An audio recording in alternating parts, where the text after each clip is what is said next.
Around the turn of the century, people would go out and celebrate New Year's or Christmas and other holidays by visiting each other's homes or going out to the Wassa Club.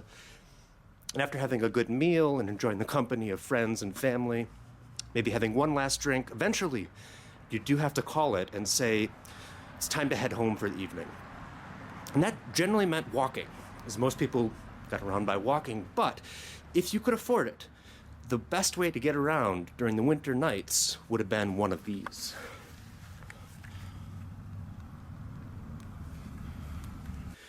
This particular sleigh was donated to the Marathon County Historical Society back in 2011.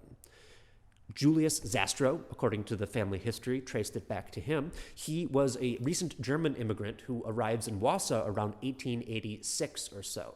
He spends a few years working gigs, jobs here and there, and with the goal ultimately of making enough money to buy a farm. And he does. He ends up getting married, and he and his new wife go out to the town of Hamburg, where they buy about a 180-acre farm out there.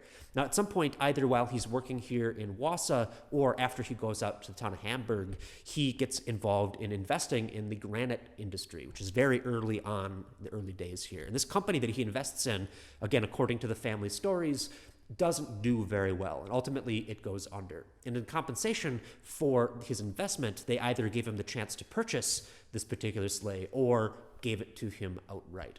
Whatever the case is, it ends up on the Zastrow farm, and where it's passed down from Julius to his son Eric, and from Eric to Ellie, and Ellie and his wife Susan ultimately give it to us back in 2011. In the heyday of the horse-drawn sleigh like this, the Zastrows and other families who owned one would have used it to venture out into the cold Wisconsin winter. And this meant preparing for the freezing temperatures and exposure from the frigid air that would rush past you as you rode. And so you made sure to bundle up with as many warm clothes and blankets as you could before you headed out. Fur coats, capes, stoles, and muffs, plus the warmest hats and mittens, gloves, and scarves that you could get your hands on, was all necessary to help insulate the passengers from the frigid winter air. And over all of that, a heavy fur blanket was put over you to help keep in what warmth that you could hold onto. Some sleighs even had heaters on the floorboards to add extra heat for the journey, whether a simple brick heated at the hearth or a fancy box like this that held warm coals.